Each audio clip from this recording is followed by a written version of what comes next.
Ogadel 24 News, il est 19h. Merci de nous rejoindre pour cette nouvelle édition. Tout de suite les titres. À la une, l'occupation sunniste continue les massacres dans la région de Jabalia, au nord de Raza, pour le 7e jour consécutif.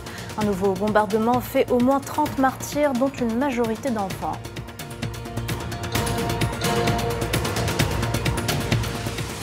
Ils sont plus de 200 000 Palestiniens à risquer la mort à Jabalia à cause du siège imposé par l'entité sioniste. Les bombardements, la faim et la soif menacent les habitants du nord de l'enclave.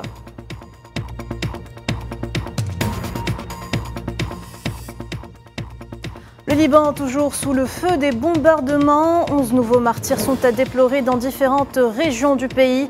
Le bilan des agressions sionistes s'élève à 2229 morts et plus de 10 000 blessés depuis le mois d'octobre dernier.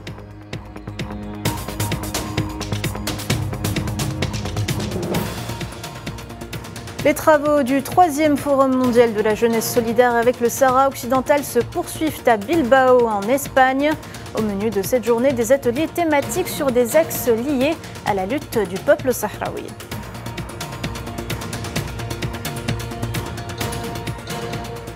Et enfin, un conflit en Ukraine. La Russie affirme avoir mené 38 frappes sur des installations énergétiques ukrainiennes au cours de la semaine écoulée.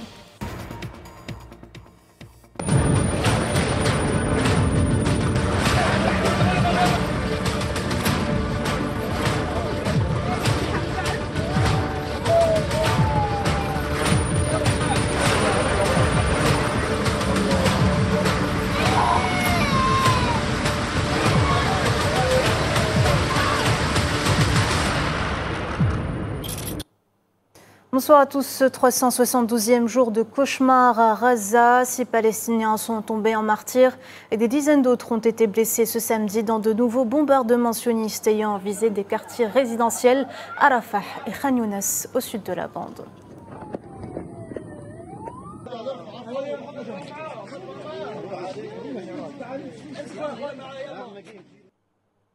Le nord de la bande de Raza était la cible d'intenses raids aériens dans la nuit de vendredi à samedi. Au moins 30 Palestiniens, dont plusieurs femmes et enfants, sont tombés en martyrs à Jabalia.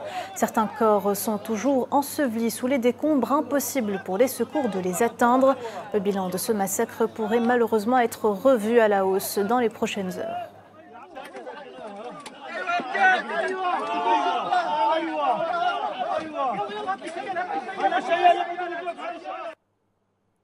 Trois nouveaux martyrs et 2 blessés sont également à déplorer au centre de l'enclave suite à un raid sioniste aérien ayant touché ce samedi des maisons familiales dans les villes de Raza et de Boreij.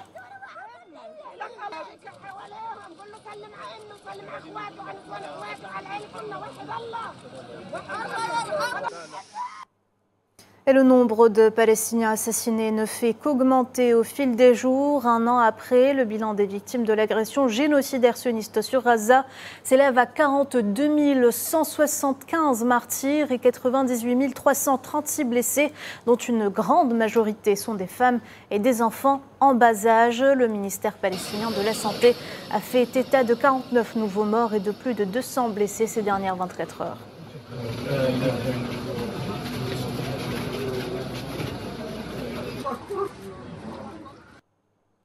Des morts par centaines, par milliers, des images qui tournent en boucle depuis le 7 octobre dernier. Sur celle-ci, on voit les victimes des bombardements sionistes de Jabalia arriver à l'hôpital El Ahli de Raza. Dépité, un adolescent pleure la mort de son très jeune frère, tandis que d'autres se rassemblent auprès des dépouilles de leurs proches, avec en bruit de fond des cris de douleur.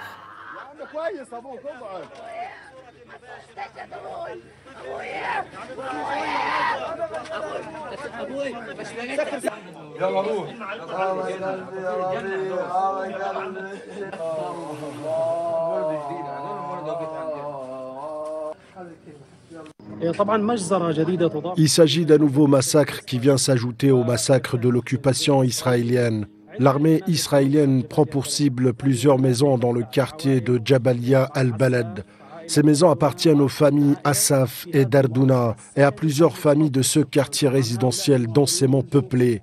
Ces citoyens, depuis le début du siège de la zone de Jabalia, ont quitté cette zone et étaient présents dans ces bâtiments. L'occupation israélienne a directement visé la maison de la famille Assaf avec un missile de guerre. Ce tir a conduit à la destruction complète des 4 maisons qui étaient habitées par des résidents. 12 martyrs, dont des enfants et des femmes, ont atteint l'hôpital national arabe dans la ville de Raza et les équipes du Croissant Rouge ont pu s'y rendre pour sauver tout ce qui pouvait l'être. Malheureusement, les équipes de la protection civile n'ont pas pu atteindre cette zone. La zone ciblée est proche de la présence de véhicules israéliens et il y a donc un risque élevé pour les équipes de la protection civile de s'y rendre et risque élevé que les équipes soient prises pour cible si elles s'y trouvent. Par conséquent, plus de 14 citoyens sont toujours portés disparus sous les décombres de ces maisons.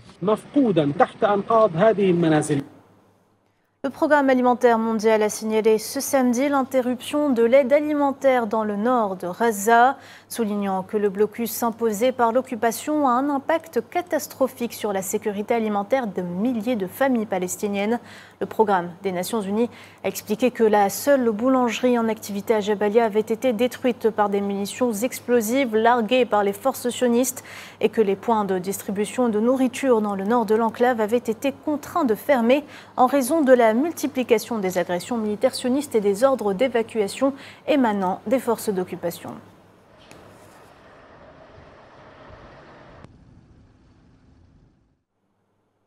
Le chaos a envahi le nord de la bande de Raza et les 200 000 habitants de la région de Jabalia risquent la mort, selon la défense civile palestinienne, que ce soit à cause des bombardements ou alors de la faim et de la soif, compte tenu du siège terrestre imposé par l'armée sioniste depuis déjà 7 jours.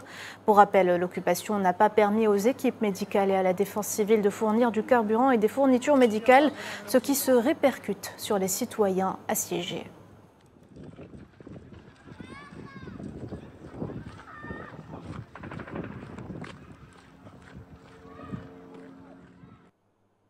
Les Palestiniens du Nord contraints une énième fois à se déplacer suite à un nouvel ordre d'évacuation de l'entité sioniste. À bout de force et comme pris au piège, ils marchent sans savoir où aller car aucun endroit n'est sûr pour eux dans la bande.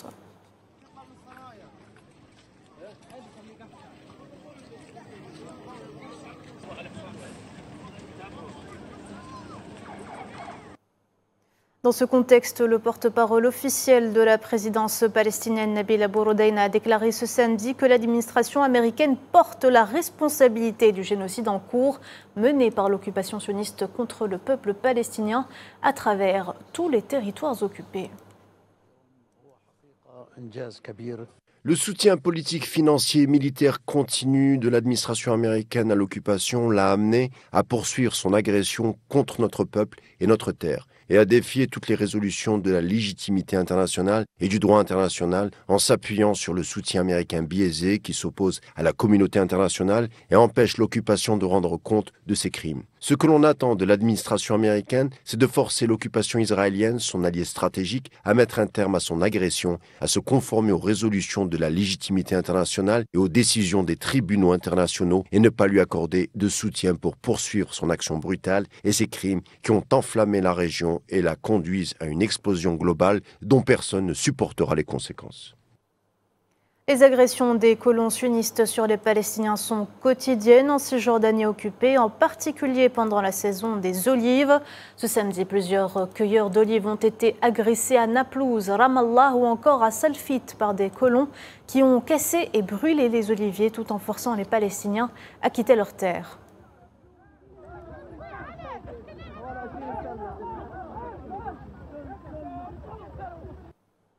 La nouvelle présidente du Mexique, Claudia Sheinbaum, a déclaré vendredi soutenir la solution à 2 États lors d'une conférence de presse estimant que l'État de Palestine doit être reconnu dans toute son ampleur. On l'écoute.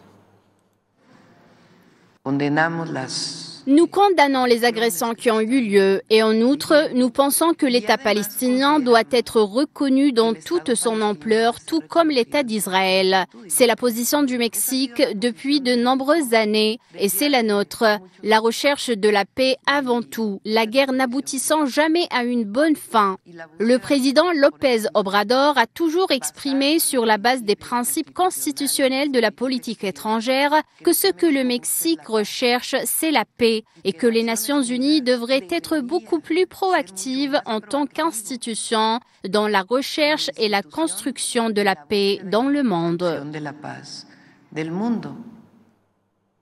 Et de leur côté, les États-Unis espèrent toujours éviter un conflit plus large au Moyen-Orient. C'est ce qu'a déclaré le secrétaire d'État américain Anthony Blinken.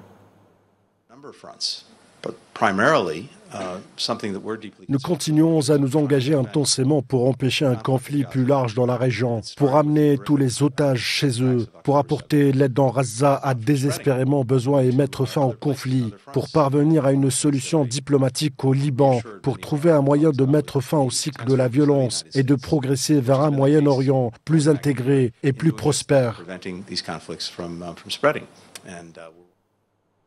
Le soutien du peuple marocain à la Palestine ne faiblit pas. Des milliers de Marocains sont sortis vendredi soir pour dénoncer les bombardements sionistes en cours sur la bande de Gaza et au Liban, exigeant la fin du génocide contre les civils palestiniens.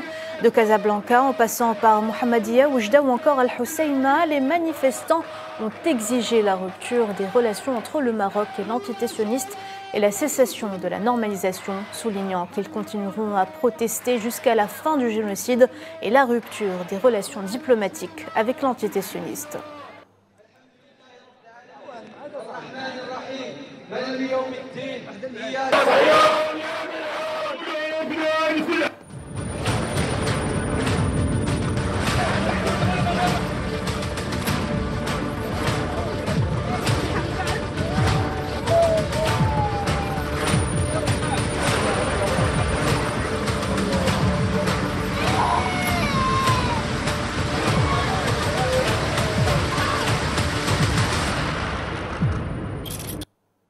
Restez avec nous, on passe au dossier libanais juste après ce jingle.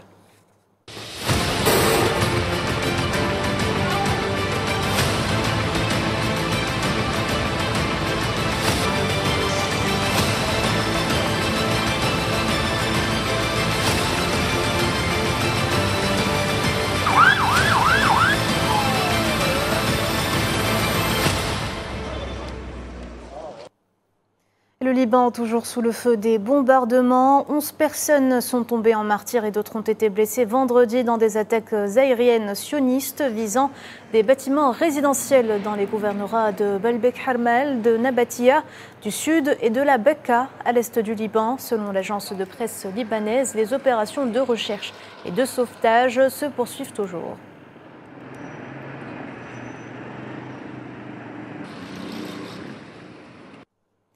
Le ministère libanais de la Santé a rapporté aujourd'hui samedi que le bilan des victimes du raid sioniste qui a visé la ville d'Al-Baïsaria près de Saïda vendredi soir s'est alourdi. Dans un communiqué, le ministère a confirmé que 5 personnes, dont 4 enfants, sont tombées en martyrs, tandis que 3 autres ont été grièvement blessés à la suite d'un bombardement sioniste ayant ciblé une maison.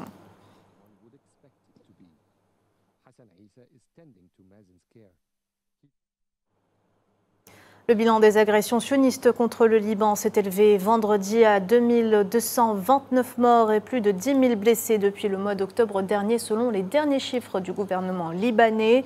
Selon cette même source, le pays a été attaqué 9 588 fois par les forces d'occupation sionistes en une année.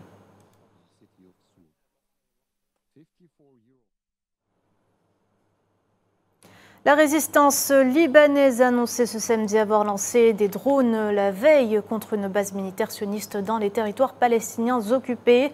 Dans un communiqué, le Hezbollah a précisé que ses combattants avaient lancé une escadrille de drones d'attaque sur la base de défense aérienne sioniste de Kiryat Eliezer à l'ouest de Haïfa.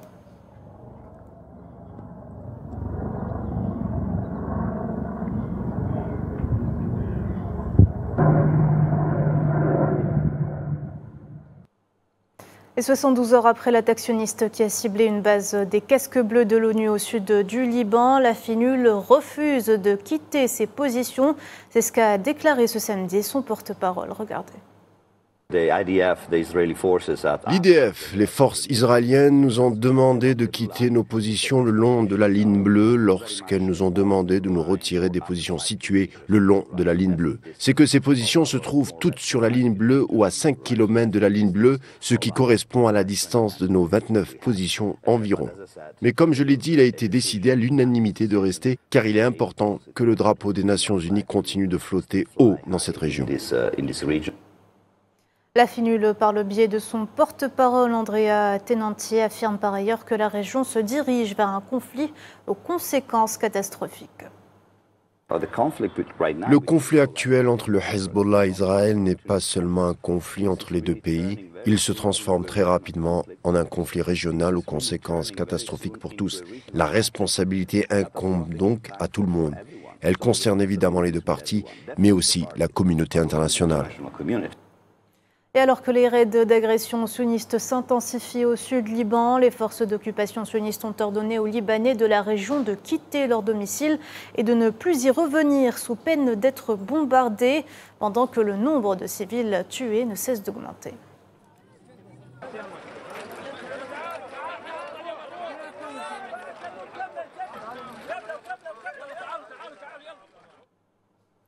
Les avions de l'ONU continuent d'atterrir sur le tarmac de l'aéroport international de Beyrouth, apportant des aides et des fournitures médicales, alors que les hôpitaux du pays font face à une grave pénurie de médicaments et de kits de soins.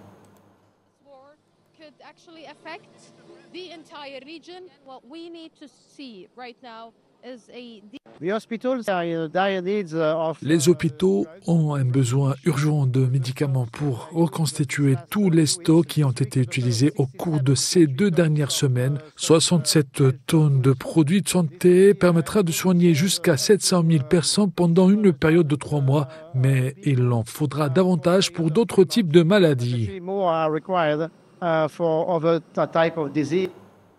Toujours dans la capitale Beyrouth, de nombreux volontaires de l'ONG World Central Kitchen s'activent dans les cuisines pour venir en aide aux personnes déplacées qui ne trouvent plus de quoi se nourrir.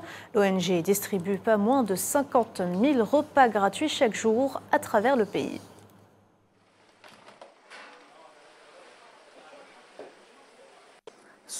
Nous essayons de nourrir les gens partout dans le monde. Aujourd'hui, World Central Kitchen prépare plus de 50 000 repas chauds par jour, déjeuner compris, distribués depuis 18 cuisines différentes dans tout le Liban. Et nous essayons de donner de l'espoir avec une seule plaque chauffante. La vie des Libanais est chamboulée. Plus d'1 million d'entre eux ont quitté leur maison cherchant un endroit sûr, tandis que ceux qui restent sont déterminés à affronter la situation qui leur est imposée par l'hydrosioniste. Les témoignages sont recueillis au marché agricole de Souq At-Tayyib à Beyrouth, qui est toujours ouvert malgré les bombardements incessants. Récit à Madame Zenzitounia. Des femmes préparant du manouche, un pain plat libanais, d'autres qui préparent des sandwichs, des hommes et des femmes exposant leurs produits du terroir avec enthousiasme. C'est l'ambiance qui règne à Souq At-Tayyib, un marché agricole à Beyrouth.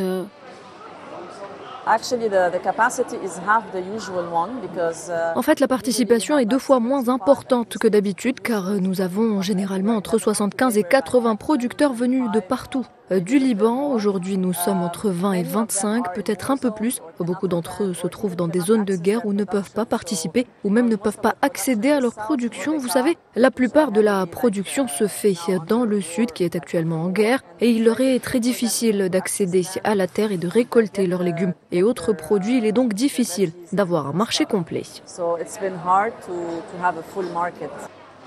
Les Libanais qui exposent à Souq At-Tayyib sont résolus à poursuivre leurs activités et à survivre. Un défi qui nécessite beaucoup de courage face aux agressions répétées de la machine infernale sioniste. C'est sûr que l'agression sioniste nous a affectés ici au Liban. Nous vivons des hauts et des bas, mais nous restons déterminés. Personne ne nous arrêtera. Je n'envisage ni de voyager ni de partir. Yes, we are struggling, but we are still here. Oui, nous avons des difficultés, mais nous sommes toujours là. Nous avons donc déménagé notre industrie chez nous, à Ajaltoun, pour pouvoir continuer nos activités, pour pouvoir survivre. Alors nous essayons, oui, nous essayons. Le marché est également une occasion et un lieu pour les bénévoles afin de préparer des repas pour les résidents libanais déplacés. Nous préparions 1500 repas pour les personnes dans le besoin, comme les Syriens déplacés. Nous travaillons avec des organisations de la Banque alimentaire libanaise à Beit El Baraka, la clinique Mar Michael, en passant par l'église. Nous fournissons ces 1500 repas à différentes organisations, mais lorsque la guerre a commencé, le nombre de repas a grimpé à 4500. Les attaques continuent des forces d'occupation sionistes contre le Liban, visant non seulement la terre et les infrastructures, mais aussi les civils et l'intégrité territoriale du pays. Ces civils qui se battent, s'accrochent et s'acharnent pour se défendre. Le président du Parlement iranien, Mohammad Bagher Ghalibaf, est en visite officielle dans la capitale libanaise Beyrouth. L'occasion pour lui de rencontrer son homologue libanais, Nabih Berri.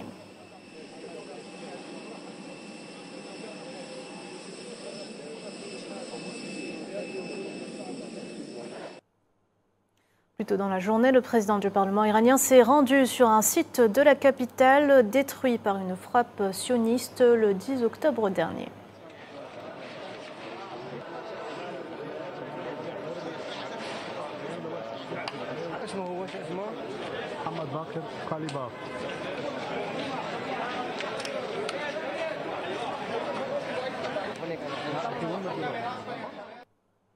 Mohammad Bagher Ghalibaf a profité de cette occasion pour déclarer que l'Iran continuera à soutenir les décisions du gouvernement libanais, du peuple libanais et de la résistance.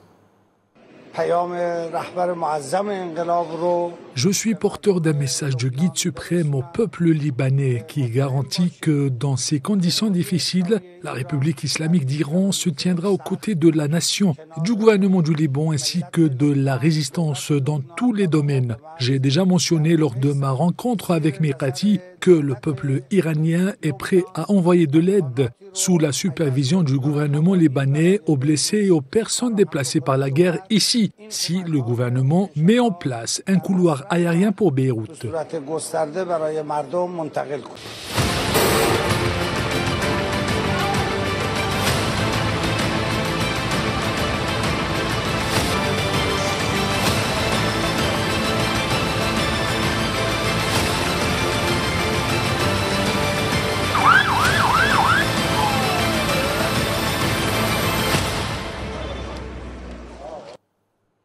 Les beepers et les talkie-walkie sont dorénavant formellement interdits à bord des avions de la compagnie aérienne iranienne.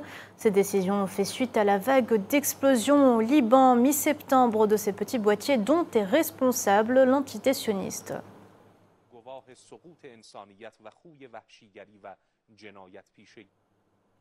Drapeaux palestiniens et libanais à la main et keffier autour du cou, ils étaient des centaines d'Irakiens à manifester ce samedi dans la capitale Bagdad en soutien à Raza et au Liban, exigeant un cessez-le-feu immédiat.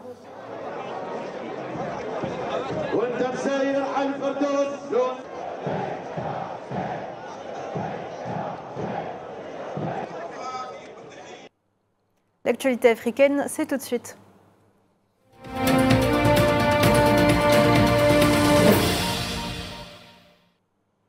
Les travaux du 3e Forum mondial de la jeunesse solidaire avec le Sahara occidental se poursuivent à Bilbao, capitale du Pays basque espagnol. Au menu de cette journée, des ateliers thématiques sur des axes liés à la lutte du peuple sahraoui. En marge de cet événement, la communauté sahraoui établie au Pays basque a tenu un rassemblement dans la région de San Sebastián en commémoration de la journée nationale de l'unité avec une large participation. Une table ronde s'est également tenue sur la situation géopolitique internationale et les menaces sur la stabilité régionale découlant de l'entêtement de l'occupation et des possibilités d'escalade du conflit au Sahara occidental.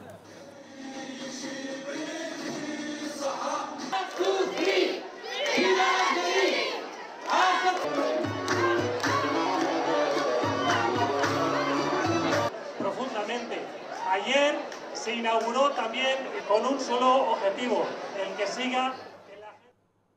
Le représentant du Front Polisario à Genève, Oubi Boushraya Bachir, a analysé les conséquences du verdict de la Cour de justice européenne et l'importance de la mobilisation de la jeunesse, des femmes et de la société civile pour défendre la cause sahraoui. En fait, la décision de la rendue publique le 4 octobre dernier au Luxembourg concernant les ressources naturelles du Sahara occidental, qui a procédé immédiatement à l'annulation, la confirmation du jugement du tribunal de l'Union européenne, constitue une grande victoire pour le peuple du Sahara occidental, mais aussi une grande victoire pour le droit international et constitue aussi un espoir pour l'humanité dans son ensemble. On vit aujourd'hui dans un monde qui est marqué par cette dérive unilatérale de vouloir un peu violer le droit et la légalité internationale. Et le Maroc, malgré les puissances qui sont derrière cette puissance occupante, les juges de l'Union européenne ont tranché en faveur du peuple du Sahara occidental et du droit. Et je crois que c'est une décision qui a un impact qui va au-delà de la question économique, le fait que le Maroc se voit aujourd'hui privé des appuis financiers de la part de l'Union européenne avec lesquels a réussi à financer son occupation militaire du territoire du Sahara occidental vers un impact politique. Aujourd'hui, les pays européens, notamment la France, qui a pris cette décision dangereuse, ce revirement en reconnaissant la souveraineté prétendue du Maroc. Aujourd'hui, la France est obligée à réaligner sa position sur les décisions de la justice européenne, sinon ça serait en contradiction avec le droit européen. Donc on célèbre cette décision et aujourd'hui dans ce forum, on a pu expliquer le sens de cette décision, mais aussi son impact économique, politique, médiatique. Un forum donc très intéressant et des enseignements à tirer selon Assil Benachi, militant au Front de libération décoloniale, rencontré par notre envoyé spécial sur place. Sofiane Baroudi, on l'écoute. Franchement, c'était très, très intéressant. Moi, je suis ressorti avec beaucoup d'optimisme, beaucoup d'énergie, parce que j'ai vu une jeunesse internationale, enfin sahraoui, mais aussi internationale, intéressée par la cause et déterminée à lutter pour la cause sahraoui et pour la lutte de libération et d'indépendance du Sahara occidental. Donc voilà. Toujours dans le même dossier, le docteur Sidi Mohamed Ammar, représentant du Front Polisario auprès des Nations Unies et coordinateur avec la MINURSO, a affirmé que l'avis consultatif de la Cour internationale, à savoir le décret de justice du 16 octobre 1975, a établi la souveraineté et le droit inaliénable du peuple sahraoui à l'autodétermination. Le diplomate sahraoui a par ailleurs souligné que la déclaration du peuple sahraoui sur la naissance de la race le 27 février 1976 en tant qu'État souverain sur le territoire du Sahara occidental n'avait pas seulement pour but de combler le vide laissé par le retrait de l'administration espagnole du territoire, mais était aussi l'incarnation de la volonté souveraine du peuple sahraoui sur son territoire.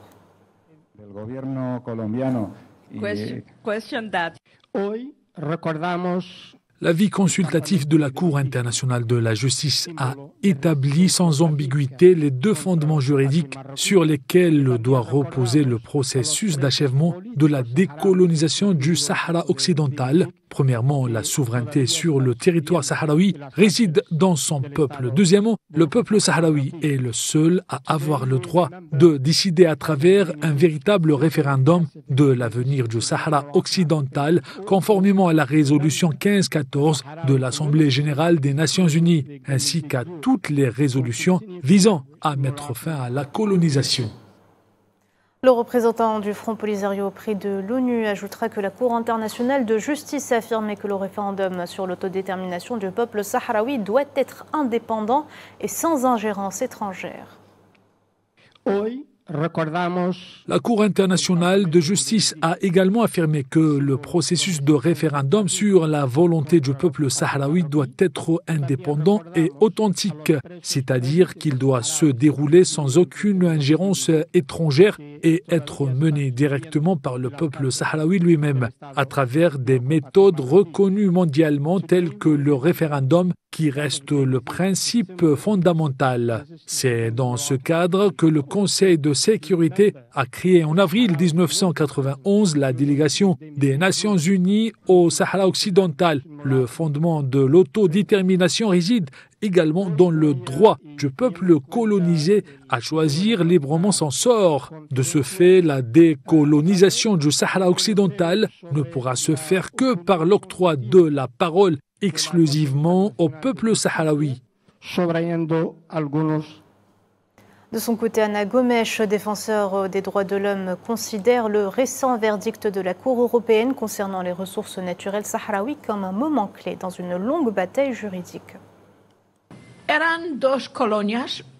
Le processus de décolonisation au Timor oriental est largement similaire sur les plans historiques et juridiques à la cause du Sahara occidental. Le Portugal a joué un rôle efficace dans cette opération. C'est pourquoi nous déplorons l'incapacité de l'Espagne à assumer sa responsabilité historique et juridique dans la décolonisation du Sahara occidental. Le dernier verdict de la Cour européenne et les répercussions qui pourraient en découler, notamment en ce qui concerne la protection des ressources naturelles sahraouies, sont considérés comme un jugement historique et un point crucial dans une bataille juridique de longue durée.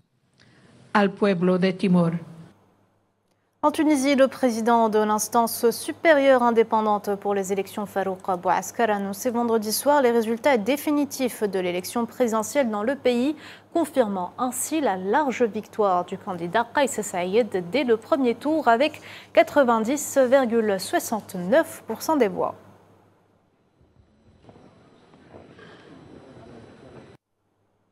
Au moins 177 personnes ont perdu la vie dans les inondations survenues au Mali depuis le début de l'hivernage, selon un bilan dressé vendredi par le comité interministériel des gestions des crises et des catastrophes. Le comité a dénombré 656 cas d'inondations qui ont fait 148 blessés, entraîné l'effondrement de 38 000 maisons et affecté 264 646 personnes dans près de 48 000 familles touchées.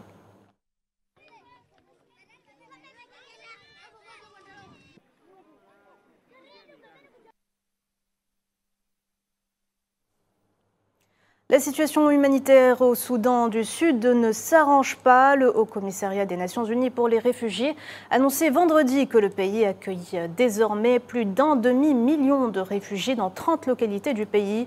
Alimenté par le conflit en cours au Soudan, ce chiffre a presque doublé depuis 2023.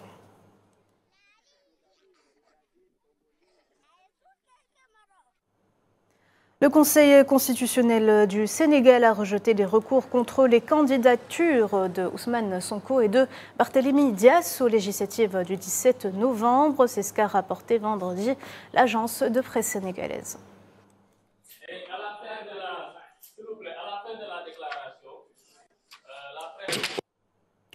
Le gouvernement de la Guinée interdit à ses ministres de sortir du territoire national sans accord exceptionnel du chef de l'État durant les 3 prochains mois.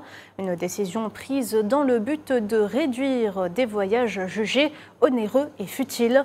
Les secrétaires généraux des ministères ou les ambassadeurs accrédités auprès des pays et des institutions internationales seront chargés de la représentation de leur pays à l'extérieur.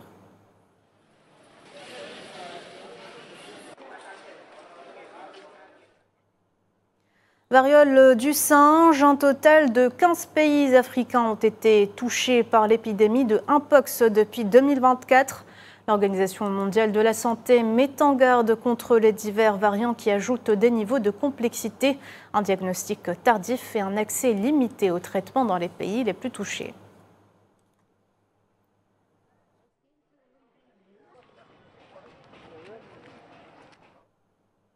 Fièvre du Marburg au Rwanda, le directeur de la principale agence de santé publique d'Afrique estime inutiles les interdictions de voyage visant ce pays d'Afrique de l'Est, ajoutant que l'épidémie était sous contrôle.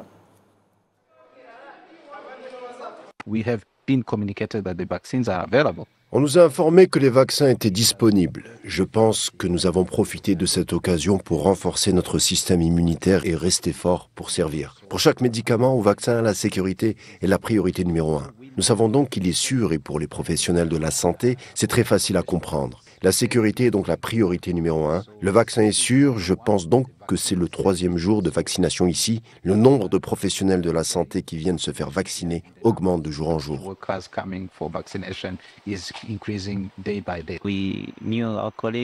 Nous connaissions nos collègues, nous travaillons ensemble, donc quand ils ont commencé à mourir comme ça, nous avons eu le sentiment que nous étions également exposés, que nous pouvions mourir. Je ne m'attends même pas à grand-chose car j'ai vu des gens qui ont pris le vaccin hier et avant-hier, ils n'ont pas eu beaucoup de symptômes. Donc, je ne m'attends pas à beaucoup d'effets secondaires de ce vaccin. La Zambie, pays d'Afrique australe, fait face à une crise énergétique sans précédent, aggravée par les effets du changement climatique. Les habitants peinent à accéder à l'électricité, entraînant une lutte quotidienne pour répondre à leurs besoins de base. Mohamed Walid Ben Chaban. Environ 85% de l'électricité zambienne provient des barrages hydroélectriques situés le long du fleuve Zambèze, notamment celui de Kariba. La sécheresse qui sévit dans la région a drastiquement réduit les niveaux d'eau des principaux réservoirs du pays. Des millions de Zambiens peinent à accéder à l'électricité.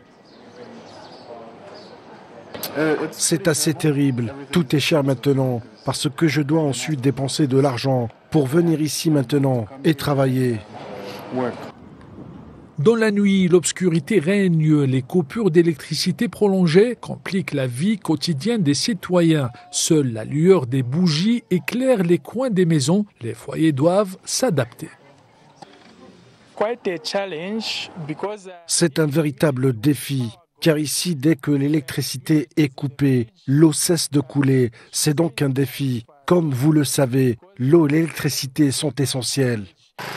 Le secteur industriel est également touché par la crise énergétique, obligeant les soudeurs à recourir à des générateurs pour terminer leurs travaux.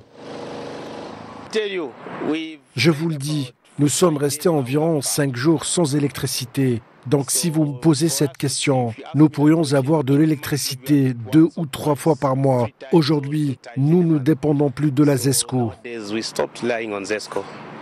Le gouvernement a reconnu la nécessité de diversifier les sources d'énergie du pays pour atténuer les effets des crises futures. Pour diversifier notre bouquet énergétique, nous avons pris un risque en dépendant à 85% de l'hydroélectricité, car nous avions besoin d'un mélange de sources d'énergie renouvelables et non renouvelables. En attendant des solutions durables, les Zambiens continuent de subir les effets de cette crise énergétique, essayant de s'adapter tant bien que mal à une situation qui semble s'aggraver de plus en plus.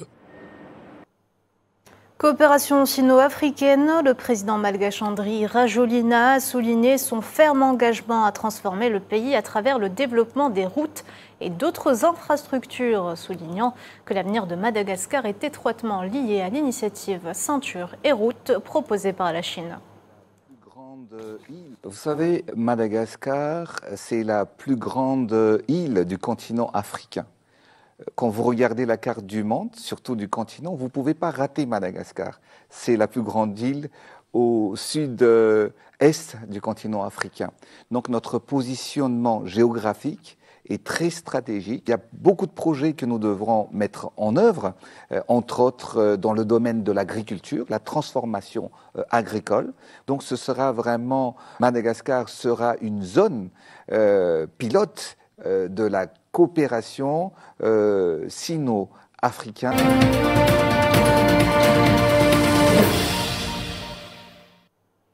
On passe au reste de l'actualité internationale. La Russie a affirmé vendredi que ses forces avaient mené 38 frappes sur des installations énergétiques ukrainiennes au cours de la semaine écoulée, notamment dans des sites pétroliers, gaziers et énergétiques, des aérodromes militaires et des dépôts d'armes et de munitions.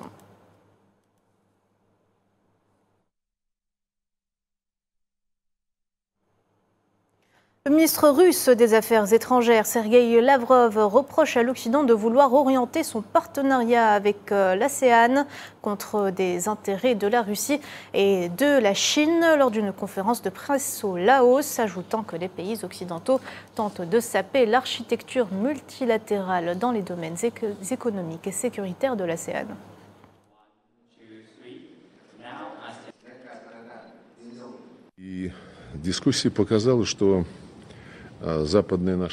La discussion a montré que nos collègues occidentaux, qui avec nous les Chinois et les Indiens, sont des partenaires de l'ASEAN, travaillent néanmoins à saper l'architecture multilatérale, tant dans le domaine économique que sécuritaire. L'architecture qui a été construite au cours des 10 dernières années autour de l'ASEAN et qui, de manière générale, a prouvé sa pertinence. Et tout cela, bien sûr, ne contribue pas au travail collectif. Tout cela fragmente cet espace commun et le divise en amis et ennemis. Nous avons attiré l'attention sur les risques de militarisation de la région résultant d'une telle politique des pays occidentaux, des risques pour la stabilité de la partie asiatique de notre continent commun et pour son développement durable.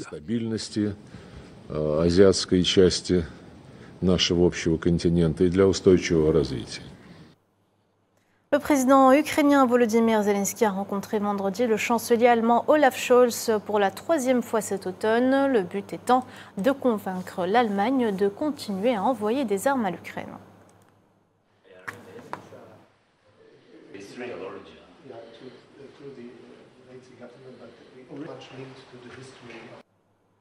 Le Premier ministre britannique Keir Starmer a convoqué vendredi la première réunion du Conseil des Nations et des Régions à Édimbourg, réunissant les maires des régions, le Premier ministre écossais John Sweeney, la Première ministre d'Irlande du Nord Michelle O'Neill et la Première ministre du Pays de Galles Eluned Morgan.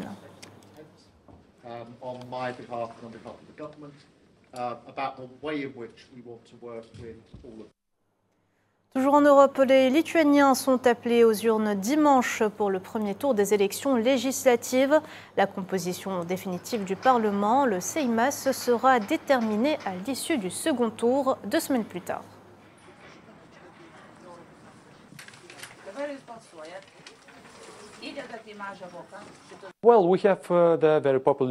Nous avons une dirigeante très populaire, une politicienne très expérimentée. Elle a un large soutien dans tous les groupes de la société. C'est aussi en raison du programme politique que nous poursuivons actuellement au Parlement. Nous avons enregistré des amendements à la loi qui apportent un peu d'espoir aux citoyens, car les problèmes auxquels ils sont confrontés en matière d'inégalité des revenus, de hausse des prix, d'accès aux services publics et autres problèmes de ce genre seront résolus au cours de la prochaine législature et du prochain gouvernement. Passé de 90 à 210 jours le délai de rétention, tel est le souhait du ministre français de l'Intérieur Bruno Retailleau en visite dans le centre de rétention administrative de Ménil-Amelot, l'un des 25 établissements français dans lesquels des migrants visés par une mesure d'éloignement attendent d'être renvoyés ou libérés. On a un plan pour arriver à 3000 places de CRA. On en a un peu plus de 2000 actuellement en 2027. Ça ne va pas assez vite. Il y a des procédures qui sont lourdes. J'ai décidé de créer une task force qui va appuyer toutes les équipes en France où sont prévus les nouveaux CRA pour aller plus vite, pour accélérer la construction de places de CRA. Ça, c'est absolument fondamental. Il y a une circulaire européenne qui nous autorise jusqu'à 18 mois. 18 mois, c'est beaucoup. Les Allemands vont pratiquement jusqu'à 18 mois. Mais qu'au moins, nous, on puisse passer, par exemple, pour des profils très très dangereux, avec des gens qui ont commis des crimes sexuels, où on sait d'ailleurs que les tentatives de réitération, de récidive sont souvent lourdes et sont souvent fréquentes, eh bien qu'on les traite comme on peut traiter les terrorismes, où là on va jusqu'à 210 jours de rétention. Des forces puissantes tentent de nous diviser en tant qu'Américains, c'est ce qu'a déclaré Kamala Harris, la candidate démocrate des présidentielles américaines, faisant allusion à son rival républicain, Donald Trump. On l'écoute.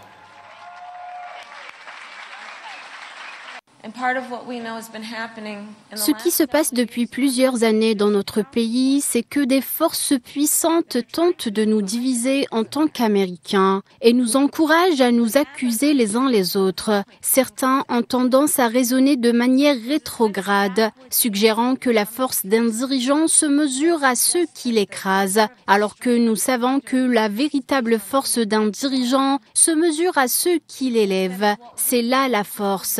J'ai récemment parcouru le pays et j'ai effectué de très nombreux voyages au cours des 4 dernières années. Mais récemment, des dirigeants du monde, des alliés sont venus me voir, nous nous tutoyons. J'ai rencontré un grand nombre d'entre eux à maintes reprises et ils m'ont dit « Kamala, j'espère que tout va bien se passer pour vous ». L'une des choses auxquelles je pense et qui me pèse parfois, c'est que j'espère qu'en tant qu'Américains, nous comprenons vraiment à quel point nous sommes importants pour le monde. De son côté, l'ancien président et candidat républicain à la présidence américaine Donald Trump a affirmé qu'il invoquera une loi de 1798 pour expulser les membres de gangs d'étrangers en situation irrégulière en s'exprimant lors d'un rassemblement dans le Colorado.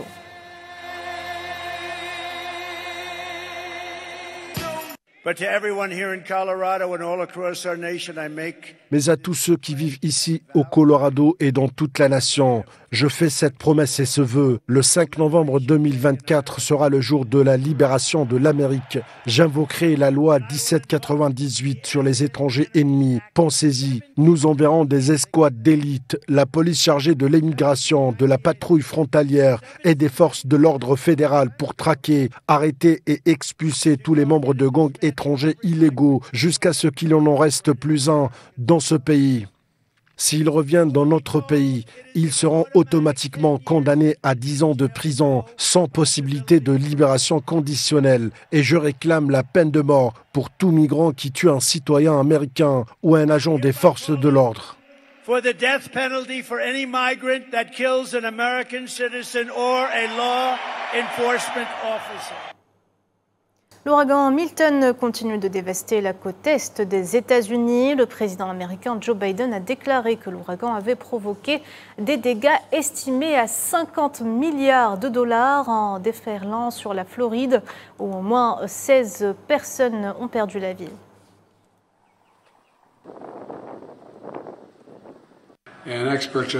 Les experts estiment que selon les premières estimations, cela pourrait être plus, cela pourrait être moins. Mais ils estiment que l'ouragan Milton a causé des dommages d'environ 50 milliards de dollars. Rien que pour l'ouragan Milton, 50 milliards de dollars. Plus de 2 millions de foyers restent privés d'électricité en Floride vendredi soir après le passage de Milton. À Sarasota, les habitants font la queue pour faire le plein de carburant nécessaire pour faire fonctionner leurs groupes électrogènes.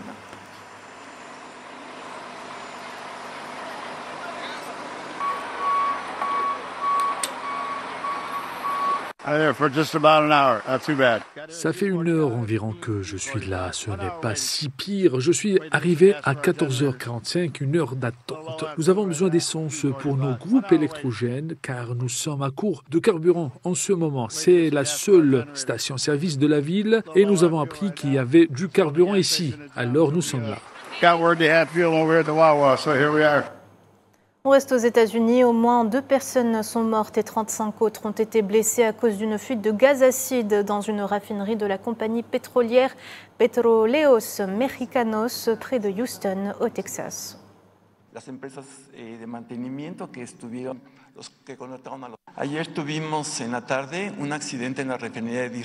Hier après-midi, nous avons eu un accident à la raffinerie de Deer Park, située au Texas. Comme vous le savez, il y a eu une fuite de gaz acide, du sulfure d'hydrogène, un gaz extrêmement nocif pour la santé. Nous avons eu 35 personnes touchées, parmi lesquelles certaines ont été évaluées localement et 13 ont été envoyées à l'hôpital en fonction de cette évaluation. Leur état de santé est stable, mais elles restent à l'hôpital pendant 24 heures par mesure de précaution. Malheureusement, nous déplorons 2 décès. Il s'agit des travailleurs qui étaient directement dans la zone touchée et qui ont reçu l'impact direct du gaz. Nous n'avons pu récupérer les corps qu'à l'aube, car la zone est restée contaminée pendant plusieurs heures.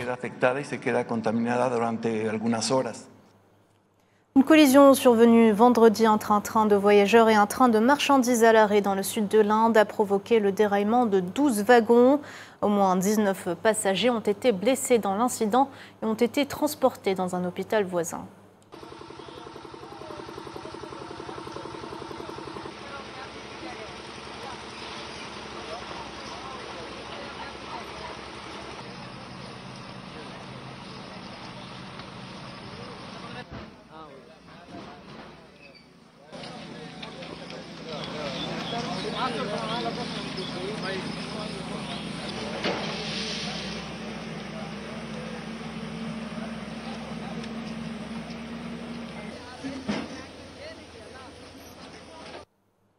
Et voilà, Madame, Monsieur, on arrive à la fin de ce journal. Merci de l'avoir suivi. Vous pouvez revoir ce programme sur nos réseaux sociaux ou en scannant le QR code qui s'affiche en bas de votre écran. L'actualité continue sur Al 24 News. Moi, je vous dis à la semaine prochaine.